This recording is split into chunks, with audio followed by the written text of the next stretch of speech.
1.8 lahat, Matet. Mahal na talaga ng gulay ngayon, no? Talaga, magastos maging malusog.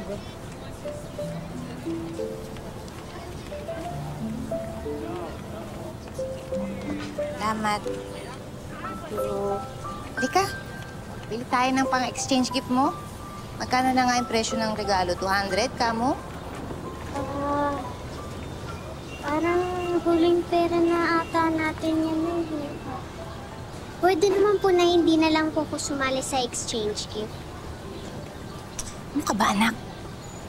Kahit mahirap tayo, ayokong maramdaman mo na nalalayo yung estado ng pamumuhay natin sa mga kaklase mo. Tsaka, na nga lang yung magagawa ko para pasalamatan kita sa sipag mo sa pag-aaral. Tignan mo nga, naging scholar ka pa ng private school. Magkano po ito? 300 na lang yan. Pero alam mo, narinig ko yung pag-uusap ninyo kanina. Sige, 200 na lang yan para sa'yo. Thank you po. Ang makaka-exchange gift ni Mikay ay si...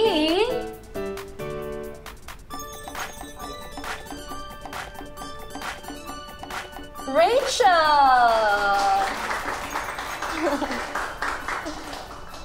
Sa lahat na mabubunot ni Mikay, ako pa.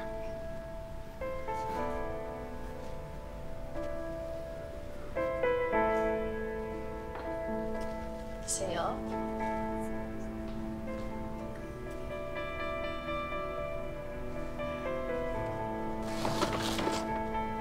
Wow! Yak!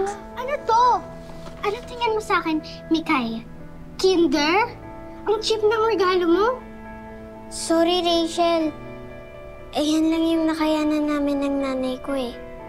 Pero lampas pa yung presyo niya nasa usapan nating 200. Mas lalo pa yung sa akin, 800. Tapos ito lang makukuha ko? Rachel, tama na. No, Mom! It's unfair! Anong unfair? 200 ang usapan. Huwag ka nga mag-e-expect na mahal ang regalo gaya ng binili mo. Huwag ka nga makailang dyan, ah. Palibhasa, pareho kayo ni Mikay, sampid. Class, quiet! Christmas party natin to. Ba't kayo nagbabangayan dyan? I don't want this.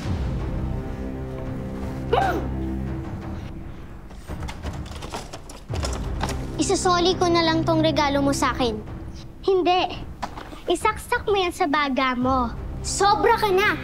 Inaano ka ba? Bakit? Lalaban ka? Uy, ano ba yan? Tama! Stop! Stop it! Ay, naku!